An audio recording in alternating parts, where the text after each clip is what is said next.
I just want you to know that. I'll be back out when we talk to the President of Indonesia for lunch, but thanks for being here, and I'm sorry it's chilly.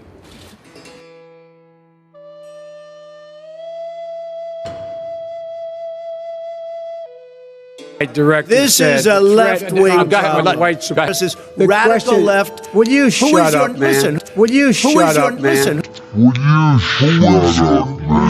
Who is on your list, Joe? But I am here to report, when the count is finished, we believe we will be the winners.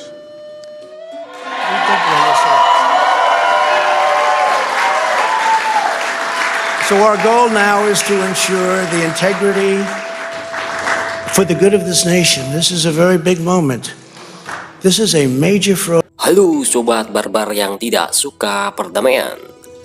Selama 4 tahun Donald Trump menjabat, hubungan Amerika Serikat dengan dunia berubah drastis. Artinya menyerukan perang terus, ya kan? Nah, pemilu presiden Amerika Serikat tengah menjadi sorotan dunia. Bapak kalian Donald Trump dari Partai Republik dan Joe Biden dari Partai Demokrat dianggap sama-sama calon yang kuat. Kemenangan salah satunya akan mempengaruhi sejumlah aspek kehidupan negara secara global, tak terkecuali negara Indonesia. Indonesia akan menjadi salah satu negara yang terpengaruh, meski tak secara langsung. Nah, namun tak disangka-sangka, bapak kalian Donald Trump harus angkat kaki dari Gedung Putih alias kalah dengan Joe Biden. Artinya Joe Biden sekarang menjadi presiden Amerika. Nah, pertanyaan admin, apakah presiden baru Amerika yaitu Joe Biden akan menguntungkan bagi negara Indonesia? Apa malah merugikan negara Indonesia? Kalau Donald Trump sih dikit-dikit sanksi bosku, ya kan? Nah, apakah yang akan terjadi ke depannya di kepresidenan Joe Biden terhadap Indonesia? The people of this nation have spoken. Joe Biden berjanji untuk mengatasi sengketa perdagangan dengan negara China secara multilateral. Joe Biden berjanji untuk mengatasi sengketa perdagangan dengan negara China secara multilateral melalui WTO. Selain itu, faktor calon wakil presiden Kamala Harris, maka Amerika kemungkinan kembali memandang secara khusus Asia seperti era Barack Obama. Yalah, dulu kan wakil Barack Obama kan Joe Biden bosku. Nah, Biden bisa lebih menguntungkan Indonesia terutama dalam kaitan Laut Cina Selatan yang dalam beberapa tahun ini agresif diusik negara China. Namun isu hak asasi manusia (HAM) dan kesetaraan yang menjadi terdemak Demokrat bisa bermasalah bagi Indonesia. The ability for not change the dynamic at all, and what we're going to be moving along, and going to stop that.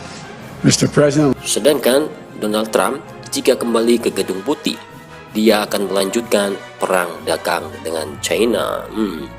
Ini akan berdampak ke Indonesia bosku ya. Nah, biaya masuk tinggi bagi produk impor akan memberatkan investor asing yang memiliki pabrik di China. Nah, ini membuat mereka terpaksa melirik negara lain. Jika Donald Trump menang, maka pasar keuangan domestik Indonesia akan lebih tertekan jika dibandingkan dengan Joe Biden yang menang. Donald Trump lebih membiarkan negara lain mengurusi diri sendiri. Sebaliknya, Joe Biden bakal mengajak serta negara lain dalam menyikapi China. Sementara itu, data ekspor Indonesia ke Amerika tercatat Indonesia merupakan mitra dagang ke-50. Nah, banyak beberapa negara yang suka jika Joe Biden menjadi presiden Amerika.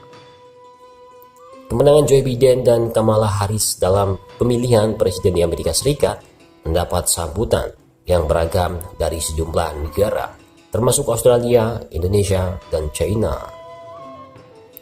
Perdana Menteri Australia Scott Morrison menyatakan hubungan Australia dengan Amerika akan semakin kuat di bawah kepemimpinan Joe Biden. Do not doubt for 1 second. Presiden RI Joko Widodo telah menyampaikan ucapan selamat untuk Joe Biden dan Kamala Harris melalui akun Instagram miliknya. Joe Biden yang kala itu masih menjabat sebagai Wakil Presiden Amerika Serikat di tahun 2015 yang lalu.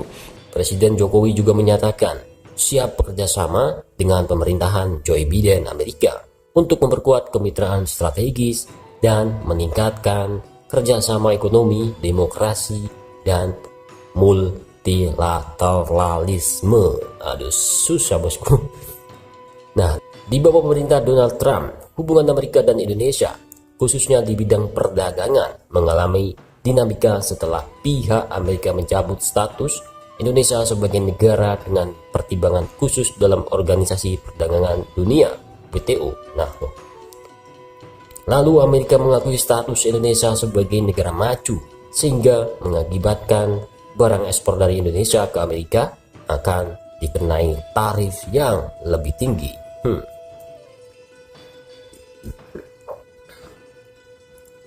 Presiden terpilih Amerika Serikat adalah Joe Biden menjanjikan persatuan setelah pemilihan umum yang memecah negeri Amerika atau Paman Sam.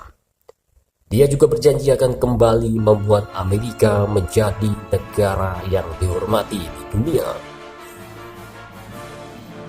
Biden juga berjanji untuk menjadi presiden yang berupaya untuk tidak memecah belah, tetapi mempersatukan negara Amerika. President who seeks not to divide but unify, who doesn't see red states and blue states, only sees the United States. And work with all my heart. Joe Biden mengatakan tidak melihat negara bagian merah dan negara bagian biru, tetapi hanya melihat Amerika. Biden merujuk pada negara bagian yang condong mendukung Partai Demokrat sebagai negara bagian biru, sementara yang condong mendukung Partai Republik yaitu Donald Trump sebagai negara bagian merah. Joe Biden mencari jabatan ini untuk membangun kembali jiwa Amerika, untuk membangun kembali tulang punggung bangsa Amerika, kelas menengah, dan untuk membuat Amerika dihormati di seluruh dunia. Renewed faith in tomorrow, bring a better day. And I'm humbled by the trust and confidence you placed in me. I